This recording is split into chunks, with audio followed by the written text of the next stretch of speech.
Welcome, Off-Season After Dark fans. Glad to have you here for episode 43 overall. And I don't know the exact start date, but we have to be at about 1 year now. So started about this week, end of June last year. We're glad to have Caleb Nail here with us to talk Fresno State Bulldog football. It's a fan base and school I've wanted to have on as an episode for a long time. So excited to talk new look Pac-12 and all the movement that's been going on out there. But Caleb, glad to have you here today. I'm super excited to talk Bulldog football. And why don't you tell the audience a little bit about yourself, what got you into the space, how long you've been a Fresno guy, and just anything where they can find you and stuff. Oh, well, first, thanks for having me on, Mike. I appreciate it. I've born and raised in a small farming town 15 minutes outside of Fresno. Okay. So I've been a Bulldog fan my entire life. Growing up, I wanted to play sports at Fresno State, attended games. But I picked basketball, and I'm a 6'1" white guy. It just wasn't going to happen. So Yep. I was cheering in the student section at Fresno State. I was in the enology program at Fresno State, so I was winemaking. Very cool. And I just wanted to be involved in the athletic program as much as I could. And so in 2019, I started Beware of Bulldogs Podcast, primarily as just an interview podcast, talking to former athletes and people helping out in the athletic program. And then it slowly molded into breaking down games and interacting with fellow, we call ourselves the Red Wave, Red Wave members. And it took off from there, and it's been fun. This past season was very tough for me. I'm starting a family. I have 2 kids and a third on the way, and I just bought a wine bar, so I've been running that. And very cool. Good for you. So, we're it's been a process trying to get my feet underneath me, but it's been great. And I've met a lot of good people within the Fresno State athletic space. They're very supportive of me and the athletic program, so it's been awesome. And I hope my if we lose internet or I freeze, I apologize. It happens. That's that's kind of the story about me getting into the podcasting space and covering Fresno State. And my 3-year-old is probably going to check in on me every once in a while. Okay, so I've apologize. No, that's cool. Beforehand. He's fun. He's a good guy.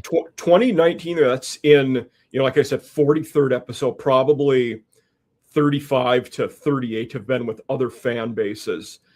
There's probably only 2 or 3 that have been around longer than you. So it's definitely a newer, and podcast on the whole is a newer phenomenon. Right. So, but there's only a couple, I think, that have been longer than that. So it doesn't seem like too many of them are pre-COVID, where yours clearly is or around that time. So yeah, right before. So, okay. So when you started doing Beware of Bulldogs, who was the head coach there? Was that still Tedford, or had DeBoer started yet? It was Tedford. Okay. Yeah, obviously I've brought up here and then in writing articles, a lot of respect for him. I mean, over multiple stints at Fresno and at Cal, very good coach, solid guy, really, I think did a lot of good for college football, and especially out, in the West Coast there. So you guys have certainly done a good job in hiring head coaches. I mean, more so than most teams. Ever since the Pat Hill days, you've identified some good ones. Tim DeRuyter didn't go as well as planned, but apart from him, been pretty solid. Yeah, I mean, if people want to take a deep dive into the Fresno State football coaching tree, I think a lot of people will be surprised. I would love to do that now if you want to talk about so I'll just throw the head coach. We talked about Pat Hill was there for a decade and a half. DeRuyter struggled a bit, but Tedford, Kalen DeBoer, Tedford again, and now Entz, who, I part of why I wanted to really do this episode was the history Fresno's had with good head coaches, but also being a Midwest Minnesota guy and those NDSU connections and him moving there, I instantly thought that was a good hire when they got him after his 1 year as an assistant at USC. So, no, he fits in great in Fresno. So Fresno, and some people may know this, but Fresno and the style of football that we like to play is very, I guess the word we would say around here is gritty. Yeah. Smash mouth, maybe you might say. And granted, our best success came when we had the Carr brothers slinging the ball everywhere. But we like to run the ball, and Entz fits that style of play. Well, and I should say, and our offensive coordinator, Josh Davis, fits that style of play. Coming over from, I believe, South Dakota State. So that's been a lot of fun to watch. And defensively, Entz and our coaching staff they are focused on the trenches. And we love that here. Pat Hill was an offensive line guy. He was, so we had lots of great offensive linemen come through here and play in the NFL. We're all about that. We have had multiple outside linebackers transition to D-ends in the NFL. And so we like to see that progress continue at Fresno State. And it's been a lot of fun to watch. So there's a lot of excitement, especially after season 1. I know we're going to get into that later, but with Entz, he fits the style that the Red Wave wants to see. And so that's important for fan buy-in too, I think. Yeah. And even before you guys had hired him, one guy I'd written about in talking about assistant coaches, D coordinators, was Nick Benedetto. So he'd been at Northern Illinois before. And I think a high riser in the game, definitely a guy who I think certainly will have opportunities to be a head coach before too long, especially if success. But that also means you're doing something right, and you're usually in a better spot for it if that does happen. Right. We've actually had multiple conversations on our show about where Fresno State lands in the college football world when it comes to coaching, because we understand we're more of a developmental program now. We're developing players for the power conferences, unfortunately. And it also seems to be, we may be doing that for coaches as well. If DeBoer's at Bama now, but that's okay. I'm trying to get across to our fan base, this may be okay, because what's going to happen is with on the coaching side of things, they have to buy our coaches out. So if they buy our coach out, now we make some money, and hopefully we can continue the process. At least if we look at history, we're going to be okay when it comes to hiring coaches. So I'm trying to be okay with it. I think you have to be. Yeah. The hard part is relationally. They come in, you meet the guy. They're great people. You want to see them succeed, but you don't want to see them leave. But when the bag comes calling, I understand. I mean, if you have another 9-win season this year, especially 2 more, what are the odds that a Big 12 or Big 10 team hires him away? Probably pretty good. Oh yeah. So and it's tough to fight that. Yeah. And I'm actually surprised that Benedetto's still here. Yeah. Not deep. That's an interesting one, but I mean, good coach though. And with the assistants, you're almost even more likely to leave as a coordinator just because there's more openings there typically. And the interesting thing though with them is, because most of them came from FCS schools before, you're not typically going to go back to those schools. So it only leaves P4 jobs as upward. So that might be a reason why you've kept him, a year or 2 more than you thought you would. Right. And Fresno State's very interesting. Just side note, our athletic director, Garrett Classy, we love him here. He's awesome. Okay. We just hired a new women's basketball coach, and he is from Anchorage, Alaska. That's D2. He's coaching D2 ball, and he's a national champion. So Classy's doing a lot of hiring very successful coaches from the leagues underneath Division I FBS level or Division I basketball. So he's very much about winning. If you can win, they think they can. That translates to Division I and so forth. And what we've seen, it's true. Yeah. So actually, at Marshall, we did that 2 years ago. So the women's D2 national basketball champion was Glenville State, a smaller school in West Virginia. We hired her. She won the conference in her only year here, and then is at Tennessee now. So, yeah. Right. Yeah. And DeBoer, that's the process. He was lost like one game. So yeah, they were unbelievable there. And him and Grubad have a good thing going together. Oh, yeah. So yeah. But let me take you back to, what would it be, about 15 or 16 months ago. So you guys had a coaching opening after, Tim Skipper was the interim for that year. Yes. And you guys weren't awful, but it also seemed like the writing on the wall was that he's not going to be the full-time guy. Is that accurate? He wasn't really in the mix for that job, was he? Yeah. So it's a very difficult time for Fresno State football. Yeah. Because I don't think we didn't meet expectations, but Tim Skipper was in the mix because he was a former football player at Fresno State. So a large percentage of the fan base and alum and former Fresno State football players, his teammates, wanted him there. And so when Entz was hired, there was kind of a divide on, hey, this classy guy, because he was new at the time, should we trust him? Because he didn't hire our own. He hired Entz. Is this the right decision? So actually, my phone was blowing up with people. Hey, what are we thinking about this? And so I think now people have gotten to meet Entz, and it was nothing against Entz. No, yeah. Where actually everyone's very happy with Entz, but it was more like it's just an unknown. So with the hiring of Entz, and more so the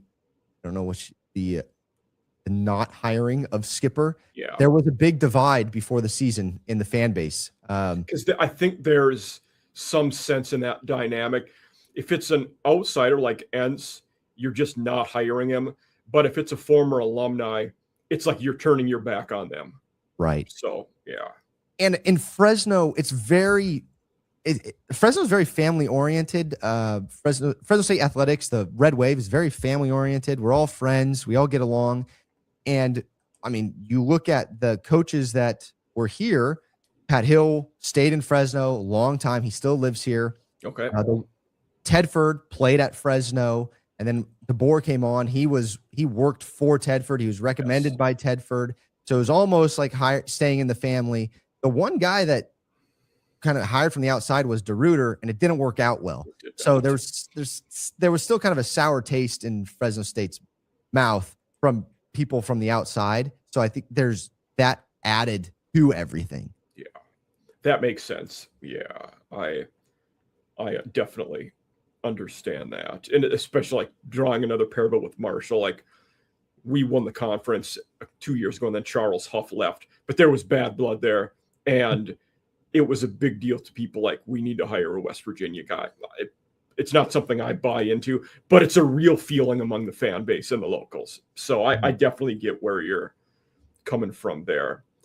So then, last year, going back to this, Entz got hired, and when it came down to the end, before the hire was made, who were some other big names that were in the mix for that job? If remember any of them, if you don't, we can move on. Okay.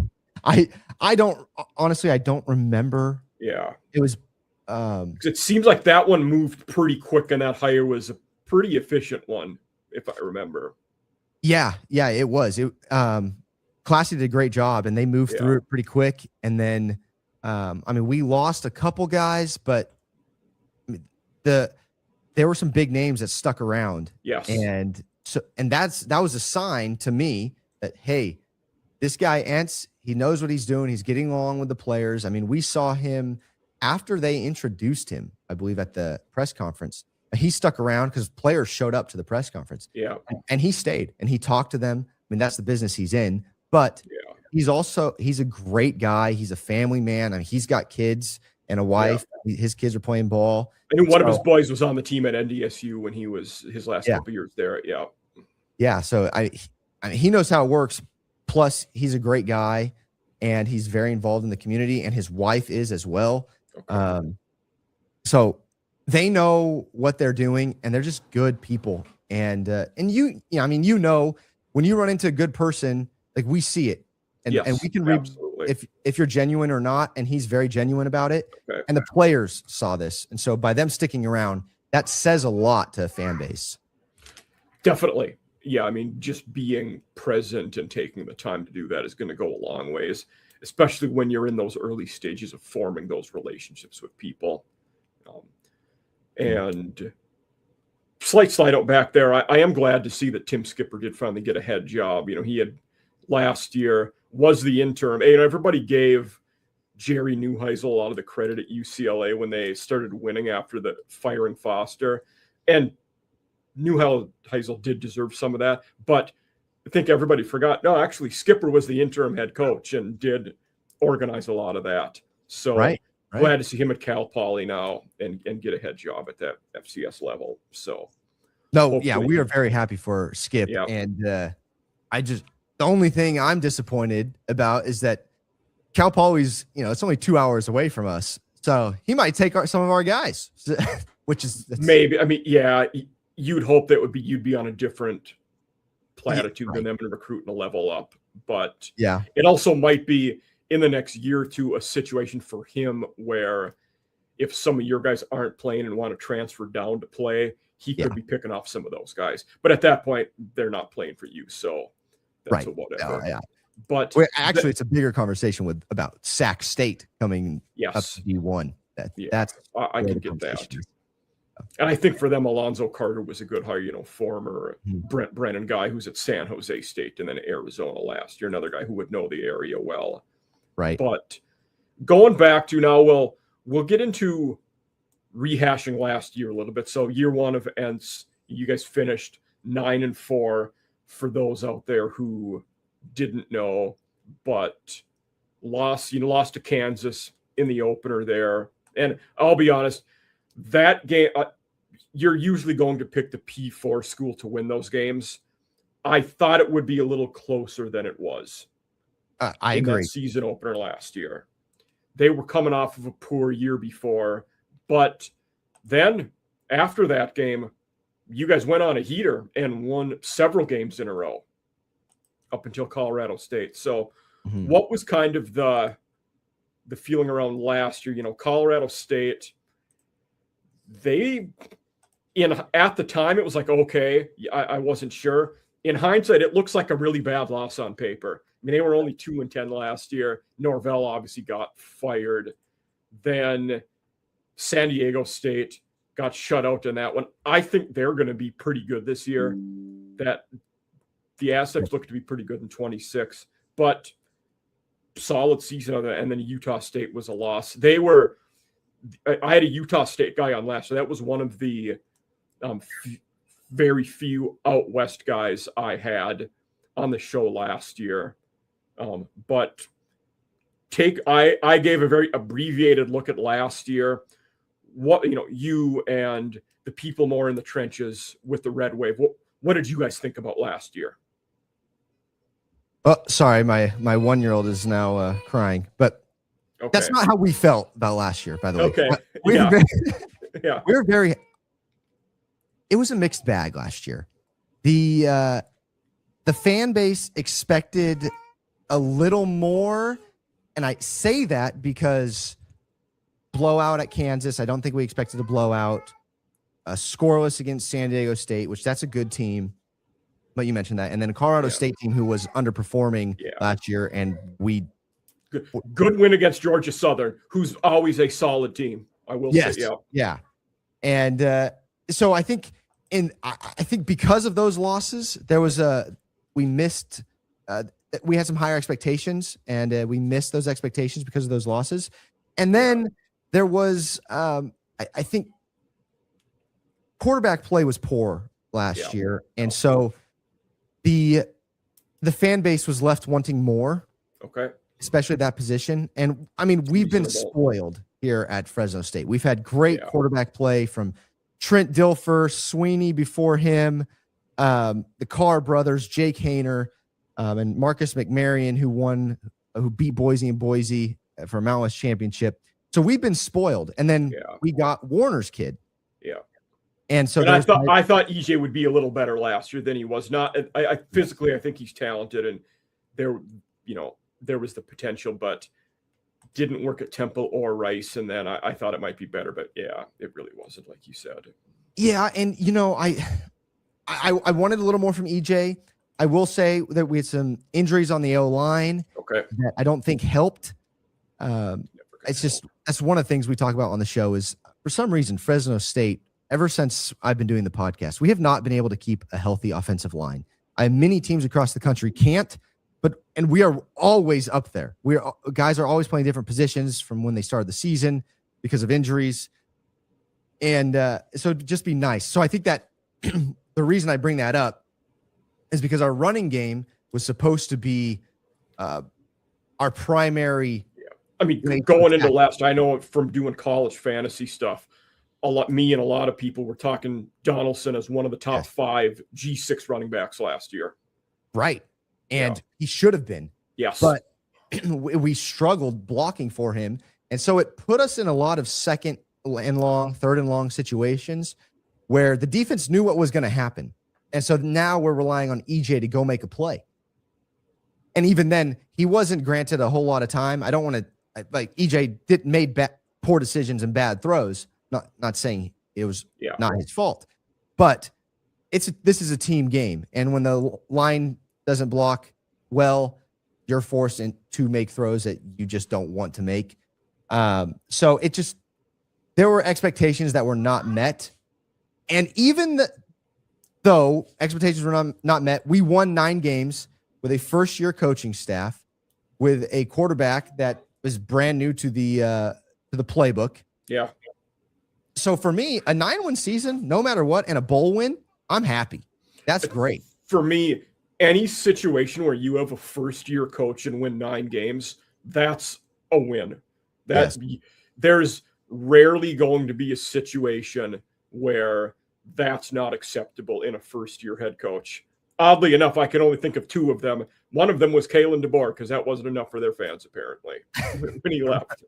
And the other one was Ryan Day, when he was great, but lost to Michigan in year 1. So different ball games, but yeah. So but it's weird looking, though. Like, you look at 9-4, but some of those losses, they do seem like the Kansas one. We talked about Colorado State, bad in hindsight, but going to Boise and throttling them had to feel really good last year. Yes, it did. And against Boise, now granted, Maddox Madsen, their starting quarterback, was out injured in first drive. We also played our backup that game. We made a switch. And so was that Carson Conklin or the? Yeah, I believe. Okay. Yes. Gosh. Okay. Yes. And so he beat Boise State and Wyoming. Okay. So there's pretty resounding. I think both of those games were pretty big wins, just score-wise. Yeah. Yeah. Beat Wyoming 24-3 and Boise 30-7. Yeah. I mean, that's great D, both those games. Yeah. So great defense. Our defense showed up. And then we ran the ball well, and we had to. But even then, Conklin came in and throwing the ball. I think everybody had a little bit higher expectation from Conklin because we had heard good things. He transferred in from Sac State, and we thought there was going to be a little bit more umph behind his arm, and it just nothing really fit together from what we had heard. Didn't he go back to Sac State now? I believe he did. Conklin? Yeah. So the quarterback situation, and then the way we lost games, it just didn't feel as though the Red Wave was super thrilled. But if you ask anyone in Fresno, We are very happy with 9 wins and Coach Entz. So it's kind of funny how it works out. Okay. No, that makes sense. I think that context is always good to understand, like getting away from the record. How do the actual fan base itself feel? And, what are expectations? What's acceptable? What's not acceptable? And things like that. So recap, we did a good job recapping the last year. And then a good bowl in Miami, Ohio is always a salty team. Chuck Martin does a great job in the trenches there. He's been there a dozen years, is entering year 13 for him. So good way to end the season. And then roster wise, so, bring in Christian Martin in the portal, from Maryland. What are the thoughts? Just we'll go through the position groups. What's the thought with him? Obviously, a horse of a 6'4", 230, just a massive human with a cannon for an arm. So, what are you guys hoping for with him? What are you looking at there at the QB spot? So I think number one at the QB spot, if you ask a Fresno fan, someone from Fresno, they're very interested in Jaden Mandel, who is listed right now as number 2. We're pretty sure Christian Martin's going to be the starter. But Jaden Mandel is a local kid, played here. He's athletic, and he's been here a while. So people are interested in him. But Christian Martin, the number one thing, if you do any research into offense at Fresno State, what we want to do is, one, we want to run the ball, and that includes with the quarterback. Okay. And offensive coordinator Josh Davis mentioned that in camp, said, hey, we want to do a little bit more design quarterback runs. And when you throw in a 6'4" monster running the ball, it's not going to be fun to try and tackle Bryson Donaldson and Rayshawn Luke every play. Now add on a 6'4", 200-some Christian Martin. So it's just going to be brutal. And yes, he does have a cannon of an arm. I'm very excited to see what he brings to the table. But you have to remember, in Fresno, the past couple years, since Jake Haener left, we had Mikey Keene, one and done. Then we had Warner, one and done. Keene's played at all kinds of schools, man. And Mikey Keene is now, I believe, at Arizona State. Yeah. But all of them have underperformed in Fresno. So we're hesitant, I think. We want to see it first. Like, yes, Christian Martin looks great. So did the kid from Tennessee with a rocket arm. I forget his name, but, on pro day. But anyways, everybody looks good in the highlight reel when you can throw it 80 yards. But can you hit your check down? Can you read a defense? So, and especially for running quarterback design runs, is that RP? We're going to find out. Is it RPO? How many reads are you having to make? Or are you just grabbing the ball and running it and following a pulling guard? What exactly are we looking at here? We're going to wait and see after week 1, which we're at USC. We'll talk about the schedule more in a bit. Yeah. So I think his work's cut out for him if Christian Martin starts. And same with Jaden Mandel. If he gets the start, which would be a long shot, but if Christian Martin gets the start, we're going to be paying close attention, and Fresno fans are going to want to see it first. Definitely. No, I think that's reasonable. And I also think it's, it tells me something about the closeness and tight-knit relationship and nature of your fan base, that some people want to see if Mando can be the guy and give him a chance to play after he's put in the work and been there for so long. Like, I don't think everywhere would be as open to do that. Sometimes you just are going to look at, we get this guy in the portal, he's physically better, we're going to start him. But that's not always the case. We certainly, some of those guys have went to other jobs and then also flopped and not made it. So we'll see what happens there. Shout out to Mandel, because Keene transferred in, Mandel was there, Yeah. and he stayed. And then Warner transferred in, Mandel stayed. Martin transferred in, Mandel stayed. So, there's It's a good point. Yeah. Oh. And yeah. Now the running back position, there are not many questions there. You guys should be outstanding at that position with Bryson Donaldson coming back and Rayshon Luke also back. I mean, whoever starts at QB will have the luxury of a very good running back core behind them to hand off to. Yes. We are very excited here when it comes to the running back position. Bryson Donaldson is a local kid. Grew up in Fresno, or didn't know that. Okay. Yep. Yeah. And so just to have him, he's a big body. He will run you over. And to have him stay here, we're very excited. And then Rayshon Luke, both of them staying here. We did have a couple we did have one guy transfer in, and I'm blanking on his name now. Tariq Thomas was at Central Arkansas, and he had over 100 carries there last year. So you have 3 running backs that carried the ball over 100 times last year. Right. So I'm excited to watch Tariq play. Unfortunately, Brandon Ramirez, who played last year as well, he's a bruiser and another local kid. He is injured, and it's looking like I haven't seen the official announcement on this yet, but it's looking like he's going to be out for season. I did not know, because the depth chart I had Ramirez listed as 3rd, so I did not know that he was hurt. Yeah. Okay. So which is a total bummer.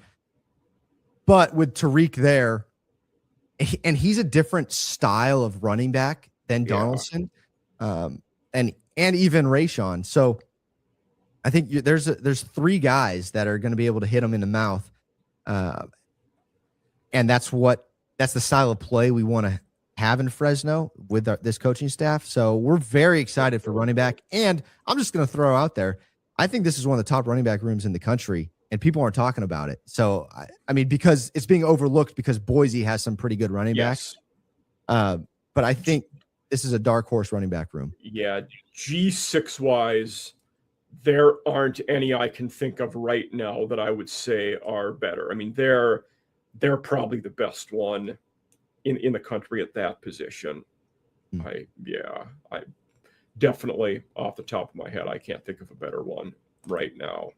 Mm-hmm. Now the receiving corps. So it looks like Jaleel McClain will be that slot guy, and then Ezekiel Abbott is back after having 20 some catches last year. And then who do you expect to be the other starter on the outside? Freeman. Okay. Yeah.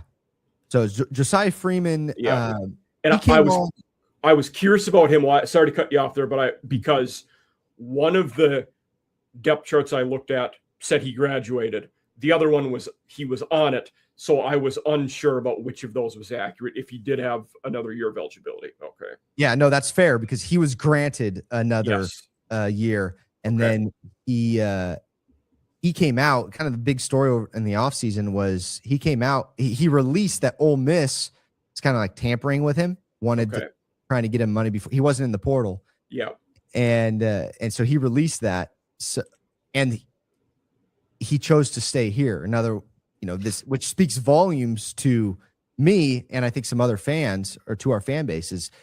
Josiah came on hot at the end of the season, and I think that's what you see these SEC schools come in for him. Yeah. Well, he stayed, and then Abbott's there, McClain. I think there's 2 other names that people should watch out for. There's a young guy, Harold Duval. He was a true freshman last year. He's a sophomore this year. Yeah, one of the depth charts, the one that has Freeman on it, has Duval as his backup, and then it has Jay and Farrar as Abbott's backup.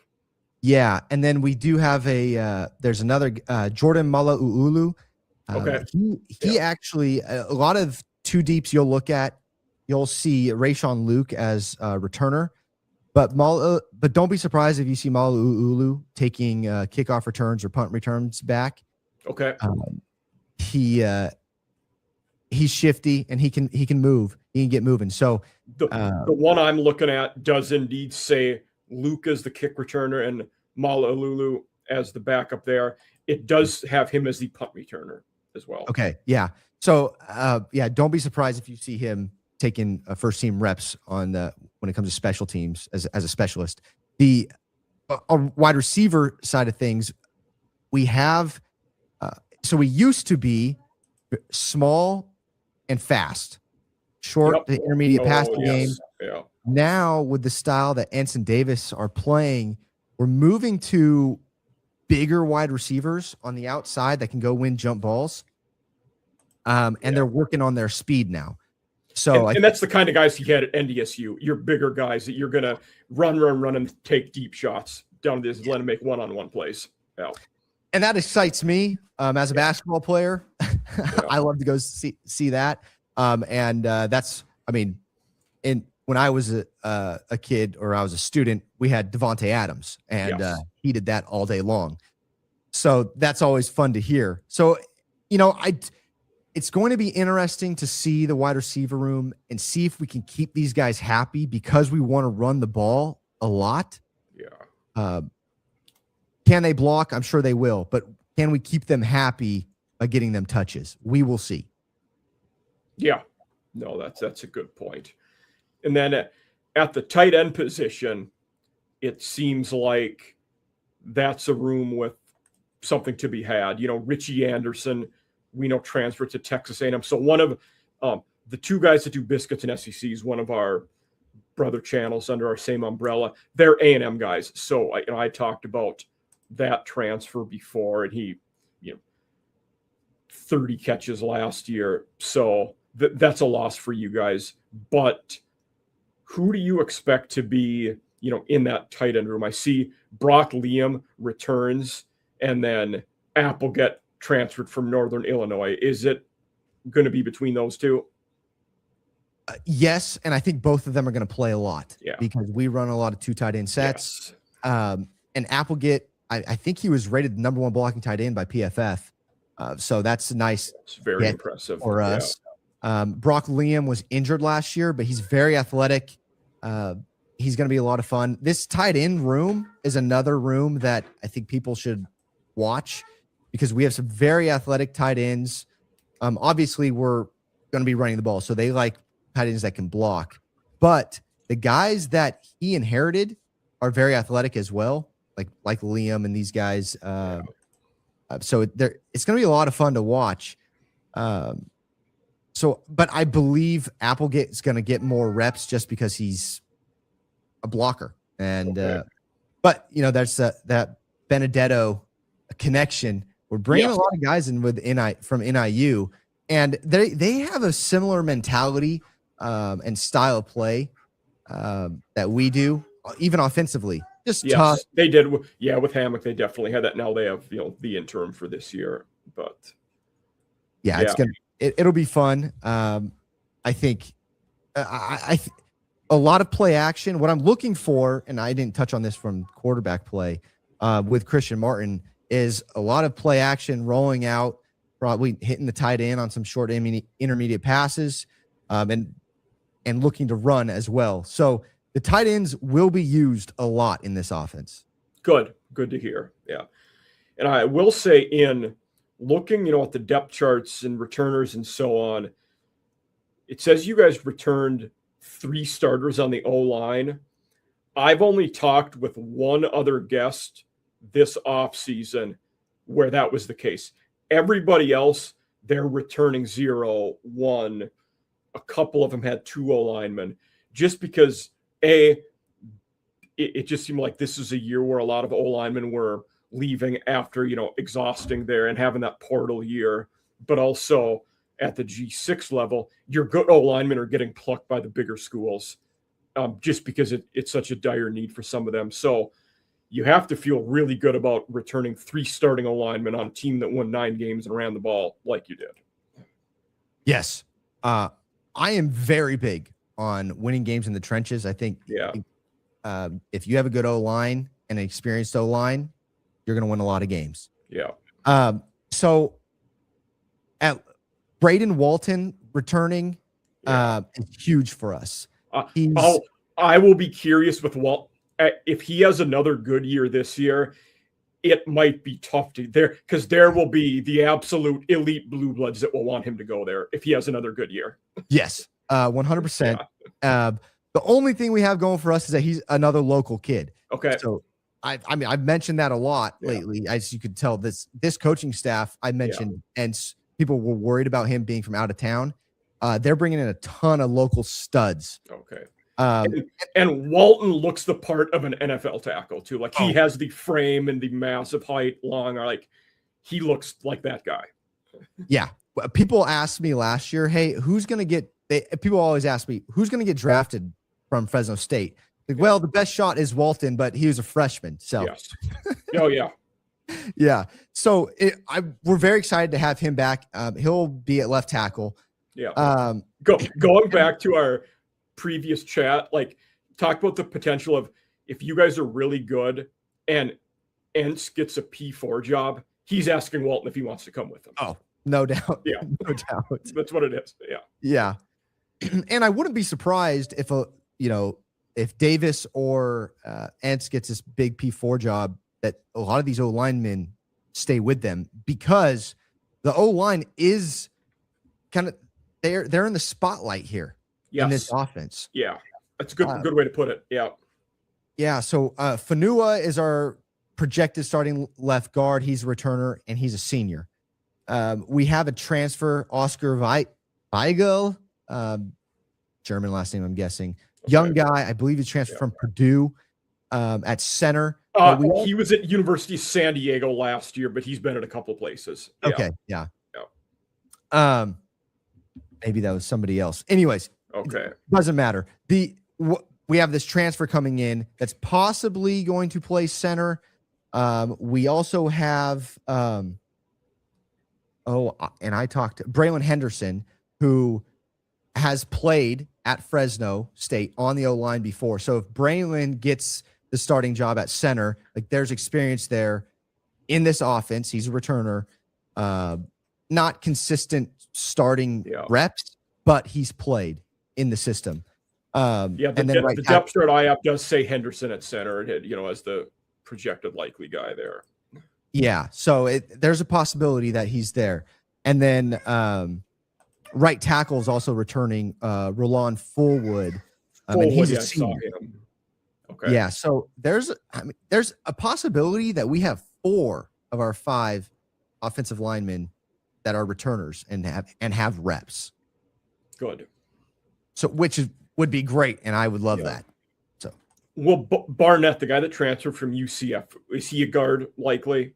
UCF, yes. Yep. Yes, that's what I see. UCF, Purdue, same colors. They are the same colors. Yes. Yeah. Yep. That's why I was thinking. Okay. Yeah, most likely guard. I think, and that's that guard spot that's up to take. So probably guard and center. Okay. Good to know. Yeah. So then now let's get to the defensive side of the ball. And we talked about Benedetto have a lot of success there. You guys essentially run a 4-2-5. But that D-line, you return quite a few guys that played. Lafitte, Jackson, Zapera all played a lot of ball last year. And then you brought in the 2 transfers from Sac State, both of whom played a lot of games there. So certainly at the edge positions, you look good. Maybe a little more uncertain in the interior there. Yeah.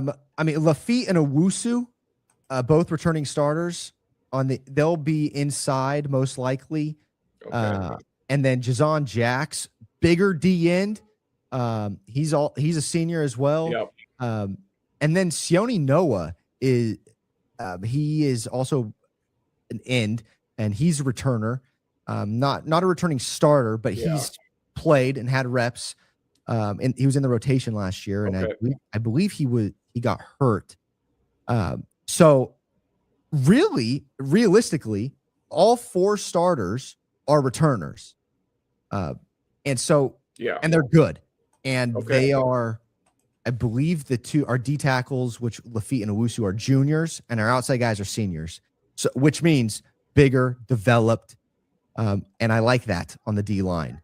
We did bring in some FCS transfers, like you said, which I'm very excited about because we had one last year that was pretty good. And Zapera is also a returner.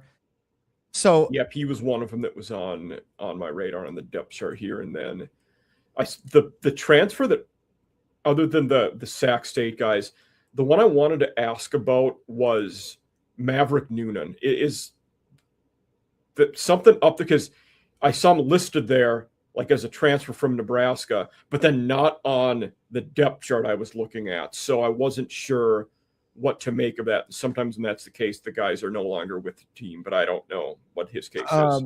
Yeah, I haven't seen anything. From everything I've heard, Noonan is a stud and should be fun. But yeah, I haven't heard anything, but I could be wrong. So you'll have to double check me there. Okay.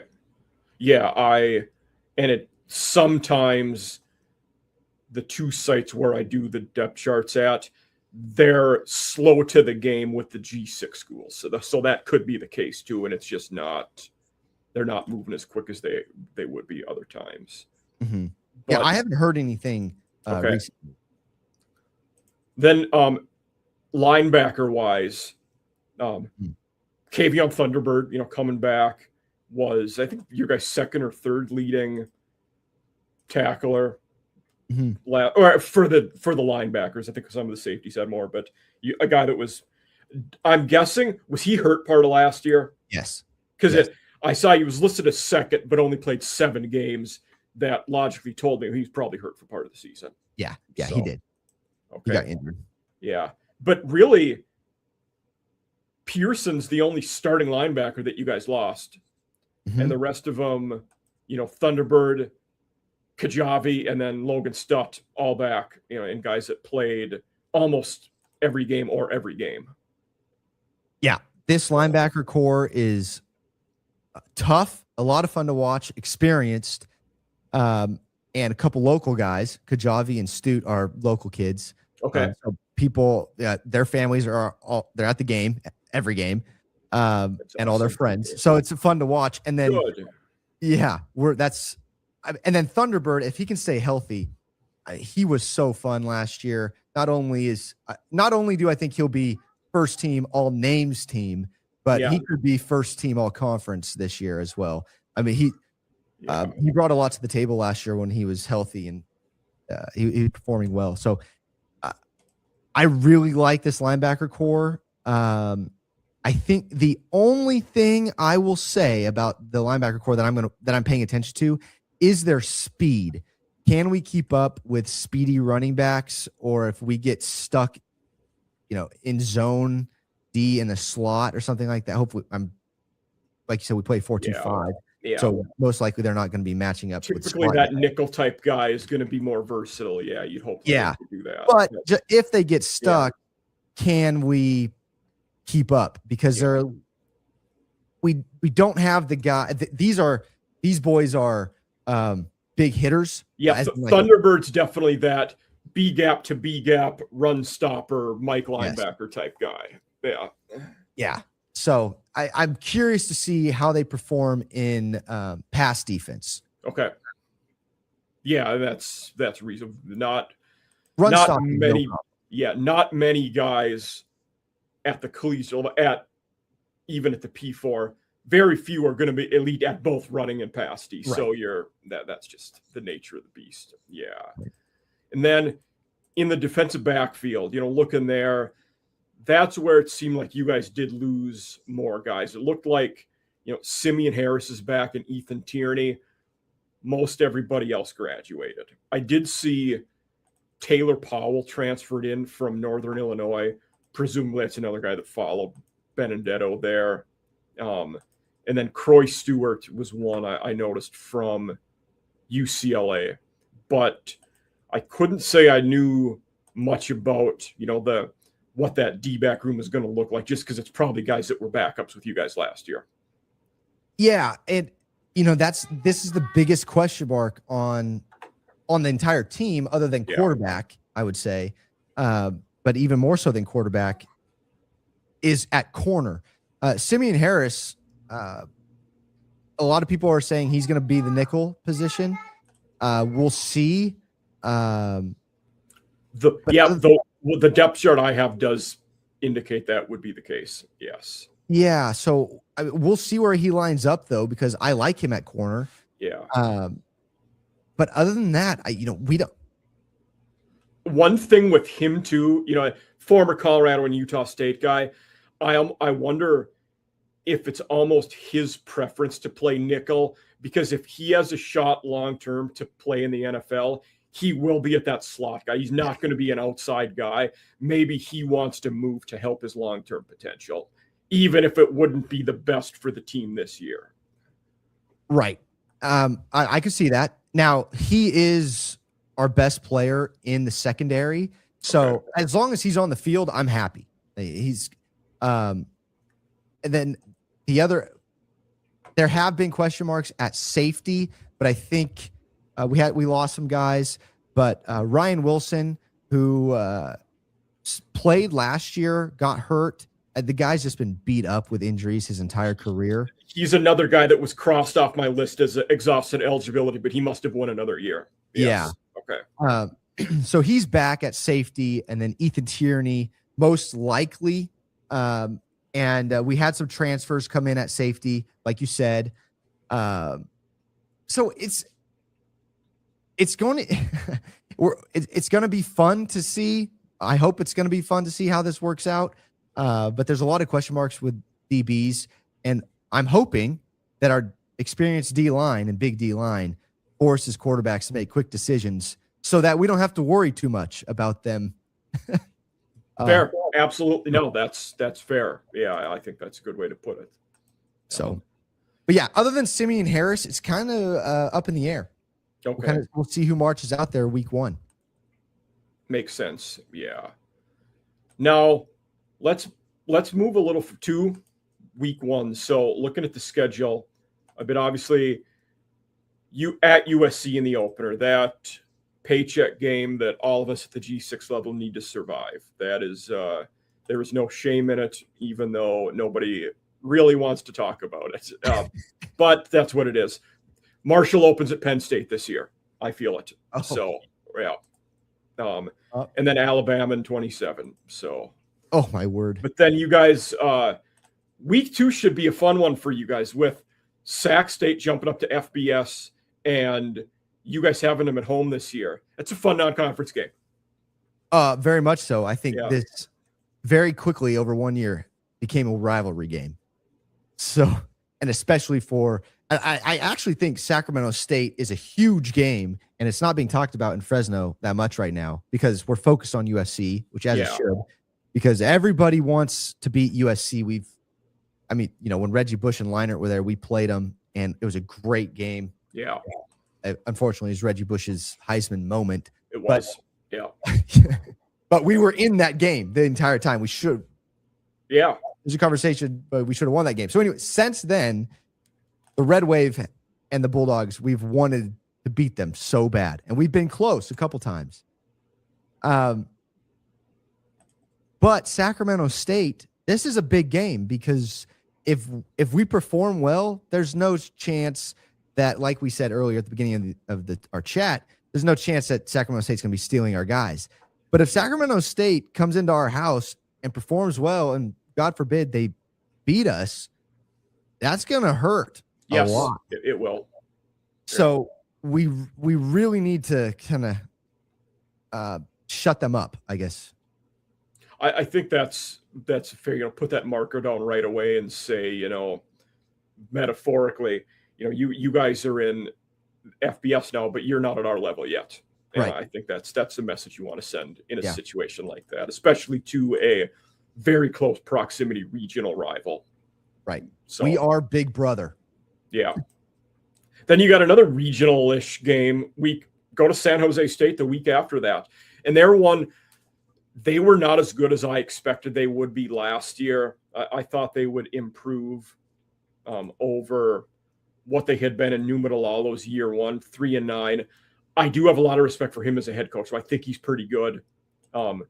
So is that another game? I mean, what's the thought? Do you guys view them as a rival? What are the feelings with San Jose? We do view them as a rival. We have it's a trophy game. Okay. So I know you guys beat them pretty good the last game of the year last year, but yeah. We're still salty that Fales back in, I think it was 2014, David Fales was a quarterback there, and he beat us last game of the season with Derek Carr and Devontae Adams to ruin our undefeated season. And so we're still taking it out on them. We don't like it. So yes, they are a rival. When was the last time they beat you guys? Was that it? Might have been COVID. I think they won the Mountain West that year. I can't remember. I get those losses out of my mind. I try to very quickly. 2023, 2 years ago. Yeah. Okay. Yeah.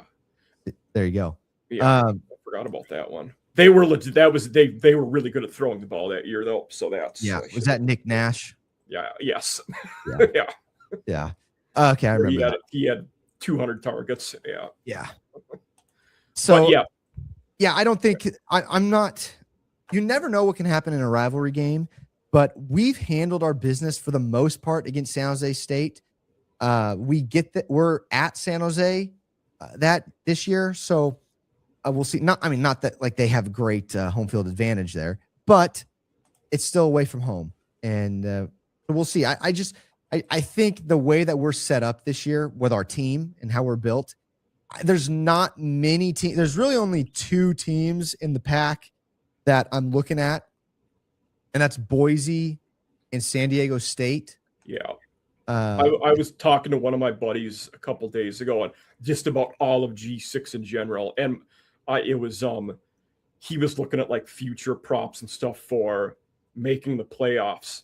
And I said, considering we know that a G6 team has to make it, I don't hate a San Diego State long shot one because I think they're going to be pretty good this year. I agree. I'm not mad at that at all. And that's that game.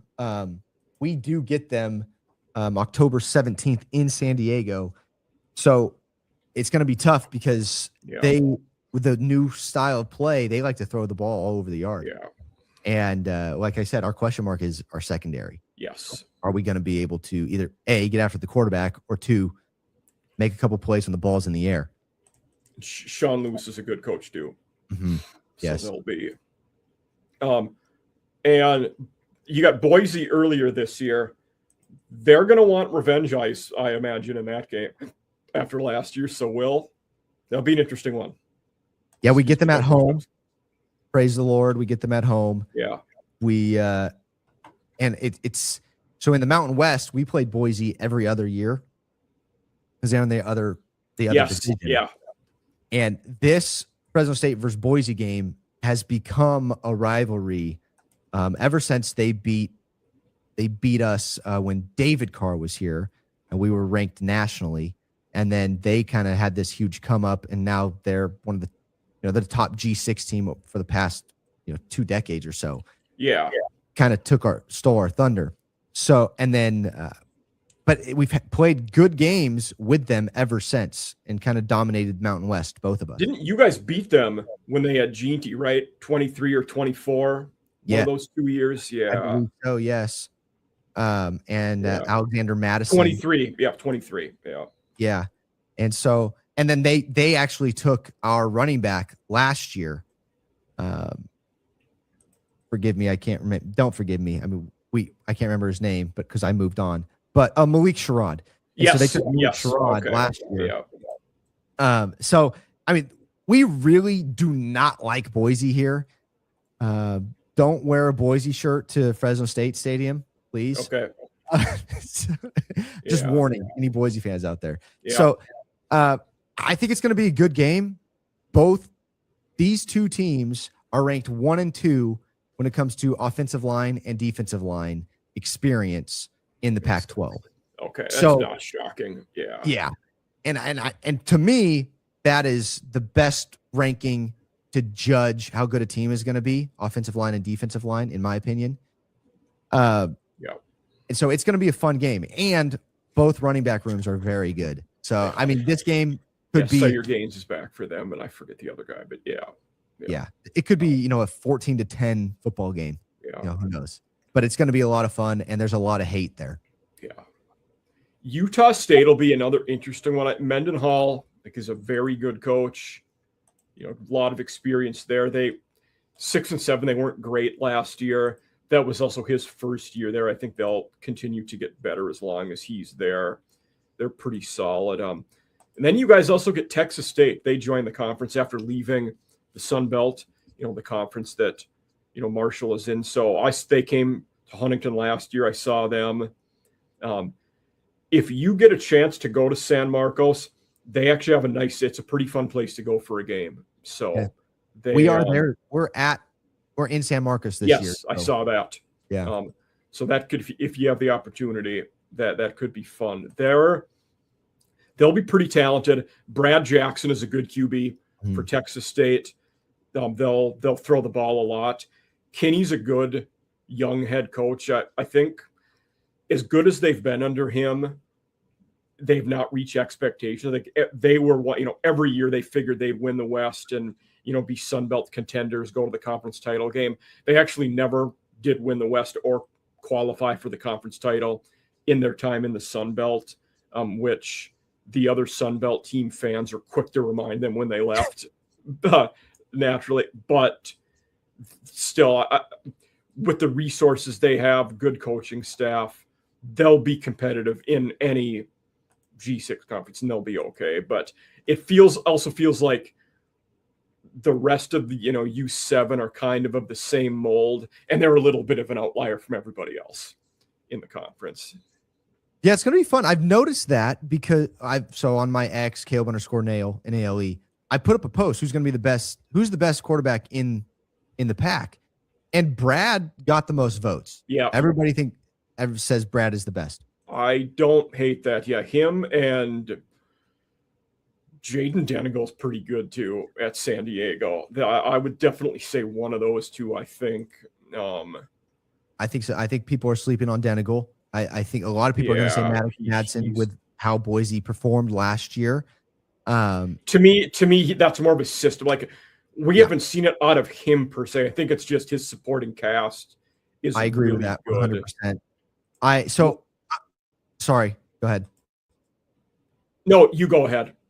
Oh, I was actually surprised. I look at all these rankings or projected finishes for the pack, and Texas State is lower than I would expect, and especially with an experienced quarterback and a good coaching staff and their atmosphere in Texas, the resources they have. I'm surprised, but it makes sense knowing their history in the Sun Belt. So it's going to be interesting to see how Texas State performs. And then they added travel with these schools to Texas. On defense going into the year, they'll be somewhat like you guys where we're not sure if they're going to be able to defend the pass well. It's where they struggled last year. So we'll have to see if they can get better there. Another interesting QB to watch will be Haas Haney, who was at Oklahoma State and is now at Colorado State. He certainly can run the ball pretty well. Throwing there is going to be something to be desired there, but it'll be an interesting one to look at. So going into this year, what are expectations? So in Fresno, expectations are to win the Pac-12. Yeah, I expected they would be. I don't hate that. Yeah. I think with a win over Boise last year, and people are saying that Boise is projected to win it this year, our expectation is that we beat Boise. Granted, we got shut out against San Diego State last year, but let's do our business against San Diego State. It's a rivalry game. That's another trophy game here. So let's go in, let's beat San Diego State and take care of business, and let's go win the first iteration of this Pac-12. The first new look Pac-12. Yep, I like it. So, once again, I know we talked about expectations were high last year. I think they're very high this year. So last year, 9-4, obviously 5-3 in conference. Yeah. we always seem to slip up in conference somewhere. When an experienced team like this, the expectation is we don't want to see that. And I think that piggybacks good off of a point you made where you want to see a team that's built through the trenches, O&D line. You're more recession-proof when you're better in the trenches. Right. So I think that there's something to be said for that. Yeah. 100%.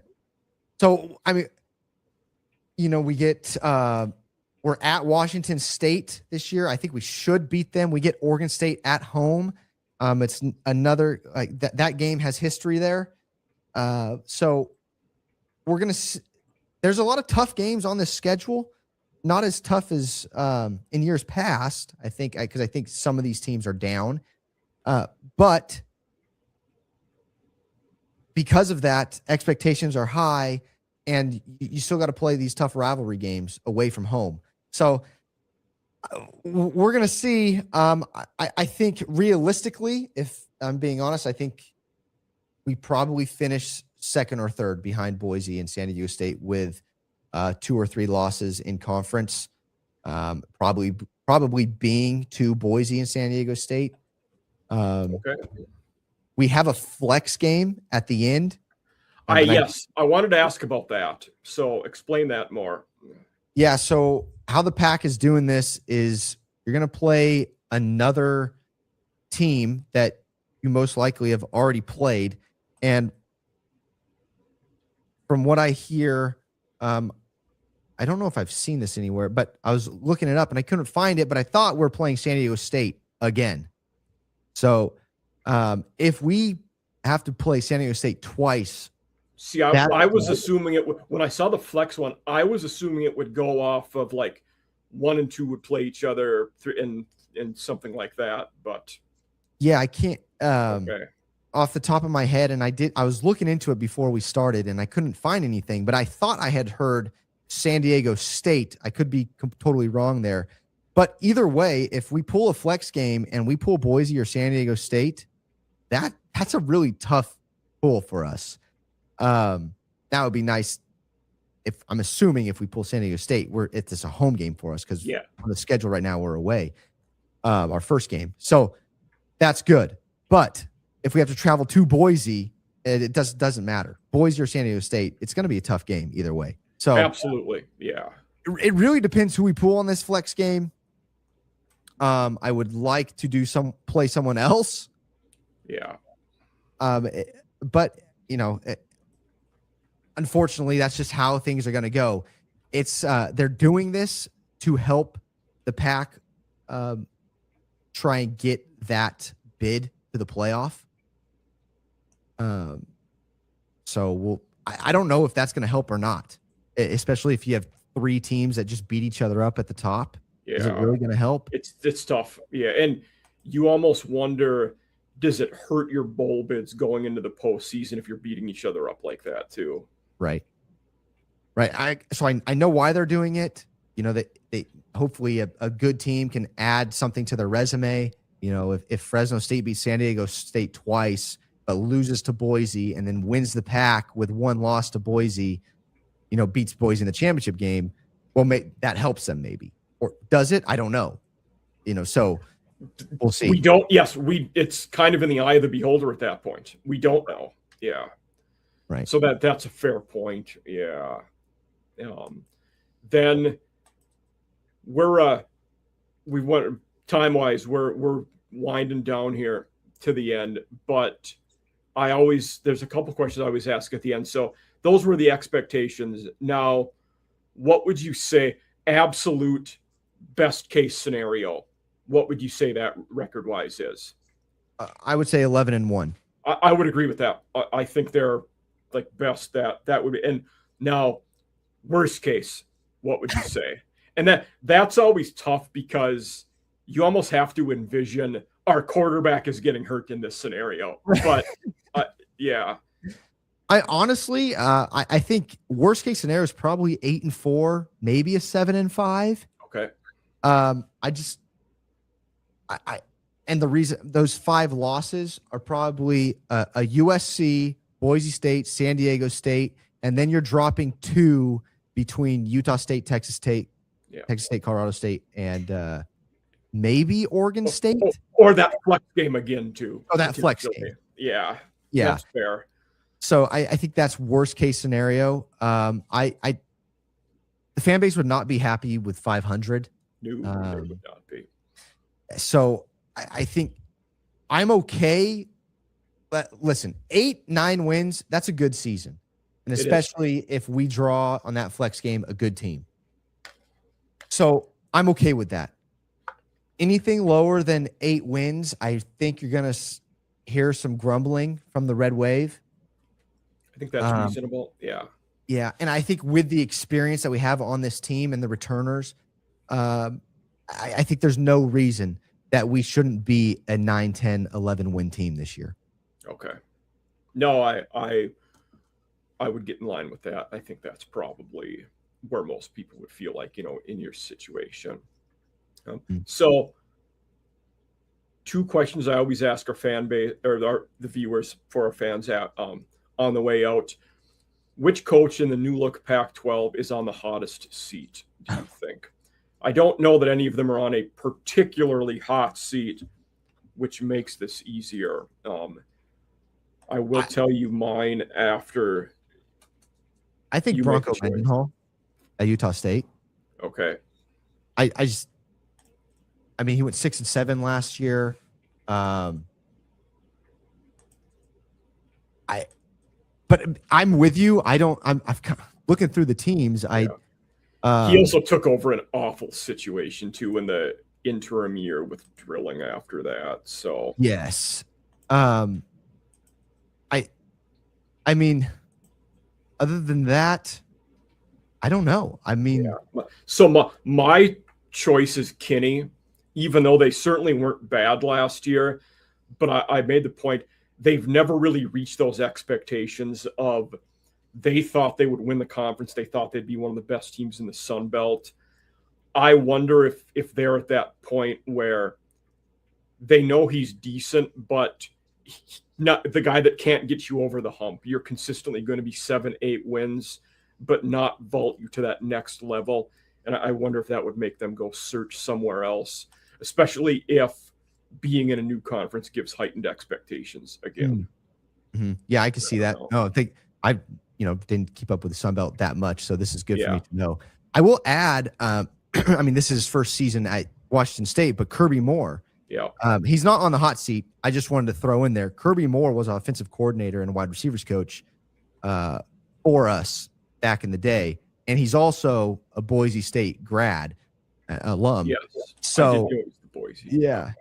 So with him being at Washington State is kind of fun and add some storylines to the Pac-12. The other new coach, Jamarcus Shepard at Oregon State, who was DeBoer's assistant at Alabama last year, before that at Washington. But Oregon State was also pretty quick to pull the trigger on Trent Bray, so they didn't give him a lot of grace period there. You wonder if they do the same with Shepard or not. So yeah, Oregon State's an interesting team because I think they had a big name a couple of years ago transferring with Malik Murphy. Yes, and they haven't performed well. And before that was DJU. That's right. Yeah, who'd had a good year there, then went to Florida State and had a bad year. Yeah. Oh my gosh, I forgot about that. Yeah. So it's very interesting. This Pac-12 has some fun storylines. It's going to be fun to watch. Yeah, no, I agree. Then the last question I always ask, the reverse of the hot seat, which coach in the conference do you think with a really good season or two could then move up and get a blue blood type job or a good P4 job? Well, I would say Entz. Yeah, I think Entz probably is the guy. Yeah. And I think the top 3 are Entz, Sean Lewis at San Diego State, and Spencer Danielson at Boise State. Tough to say they're not. Yeah. Yeah. I wouldn't be surprised if Kirby Moore brings this. If he does well at Wazoo, he might bounce back to somewhere else because he didn't perform well at Missouri as the OC there, so we'll see. But I would say probably Sean Lewis. I would say Sean Lewis. I think Danielson loves Boise and Entz really loves Fresno. But who knows? But so my guess would be Sean Lewis. People are going to be very surprised by San Diego State this year. Yeah, I think that's a fair one too, especially looking at where potential openings could be. Being a former Colorado assistant, he might be in the mix for that job if it were to open up. So, and I will add someone outside of head coaches. I think Benedetto, our defensive coordinator, possibly get a shot at a nice head coaching job. Maybe not P4, but so a nice G6 job. If Fresno State defense performs like they did last year, I would not be shocked if he gets a head coaching job somewhere. Yeah, I think that would be a fair one too. He is a guy that could move up, definitely. But we've reached our time here, Caleb. So, I wanted to thank you for being here. And listeners out there, you can always, I'll tag all of Caleb's accounts in the Beware of Bulldogs pod, so you'll be able to easily follow them. But I had a lot of fun. This is a great episode. Glad we could be here today. Oh, Mike, I appreciate it, man. I enjoyed myself as well. Hey, man, Thunder and Herd, fun team. I saw some photos of a lime green jersey that Marshall had that they were. Yep. We got to bring that. They were taking photos with it with recruits. I think they should bring that that's out. Sweet. Yeah. They will mix. They'll do that or black for some of the home games this year. They actually released the jersey concepts a week or two ago, so they are wearing the green for a couple home games. Oh, yeah. Okay, good to know. Yeah, but thanks again, and see you later, everybody. Thanks for being here.